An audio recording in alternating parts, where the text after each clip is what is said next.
At the core of HTML is the HTML tag. So it's pretty important to understand what HTML tag consists of and how to syntactically properly code up an HTML tag. Usually, HTML tags have an opening and a closing tag, and they surround some content. In this case, the tag P, which stands for paragraph, is communicating to us that the content in the gray area should be treated as a paragraph. Now, technically speaking, P by itself is called an element, and together with the angle brackets, it's called a tag. But the truth is, the term is used so interchangeably that whenever somebody refers to an element P or a tag P, they really could mean one and the same thing. Now, most of HTML tags have a closing tag that matches its opening tag, but not all. For example, the BR and HR tag, BR stands for line break and HR stands for horizontal rule, only have an opening tag. They don't have a closing tag at all. Now, every HTML element can have predefined attributes. So we will learn some of the most common ones as we progress in the course, but here's what you need to know about tag attributes in general. Attribute is a name-value pair that is kind of a metadata about the element itself that it's being applied to. So in this example, we're assigning my ID as the value of the ID attribute. Each attribute has its own rules for the meaning of its value. So for example, ID attribute being assigned in as example has to be unique within the scope of the entire HTML document. In other words, no other element of any kind in the web page is allowed to have its ID attribute equal to the string my ID. If there's another element with the same value for ID, that would mean that the web page contains invalid HTML, which can potentially break some styling or even functionality of the page. Now let me go over some of the basic spacing rules.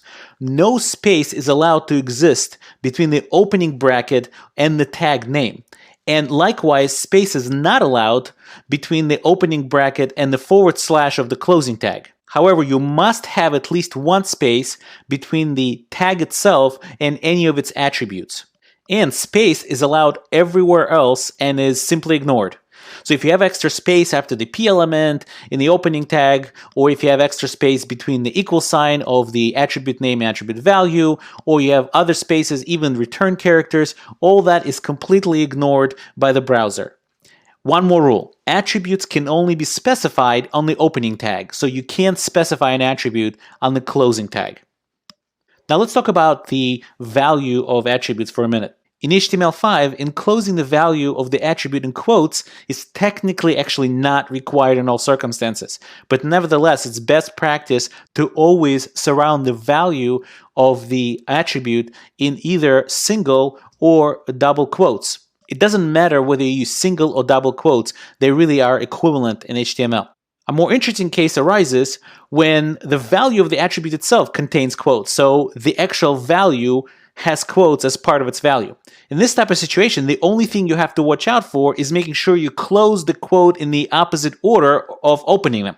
So if the last quote was a single quote, it must be closed first. Which quotes you start with doesn't make any difference. You could start with double quotes, as we have in the example here, or you could start with single quotes. You could also nest these as many times as you want, as long as you close them, obviously, in the proper order. But in practice, it's kind of very rare that you have to have more than 2 levels of quotes. Any more than that, and your code just becomes messy and hard to read.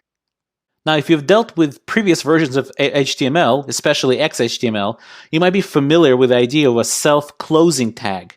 A self-closing tag is basically an XML type of shorthand notation for a tag that happens to not to contain any content.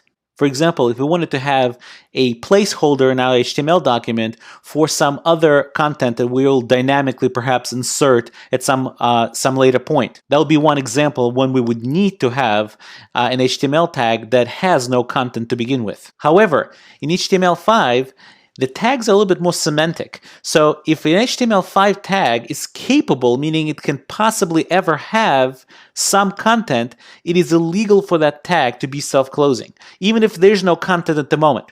So instead, you have to provide an opening and the closing tags without any space in between them to signify and to communicate the lack of content as surrounded by this tag.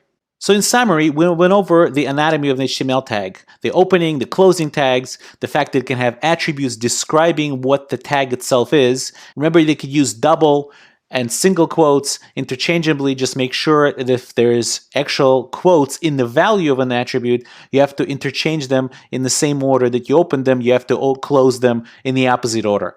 And we also went over how to specify a tag without any content inside HTML5, for which the rules are a little bit different than for the previous versions of HTML. Next, we're going to talk about how to create the basic HTML document structure.